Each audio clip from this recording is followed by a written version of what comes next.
就在刚刚，豆包一日席卷整个下部，众多网友连跪后更是纷纷拿豆包出气，各种逆天言论张口就来，直接把豆包当日本人整。我要抽你！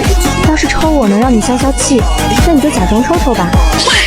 我说啪的时候，你回答说啊好痛，啊，好痛！哎呀，我都快被抽晕了。你说好爽呀，好爽呀！本以为故事到此结束，没想到接下来阿蛮更加过分，直接要求豆包称呼他为爸爸。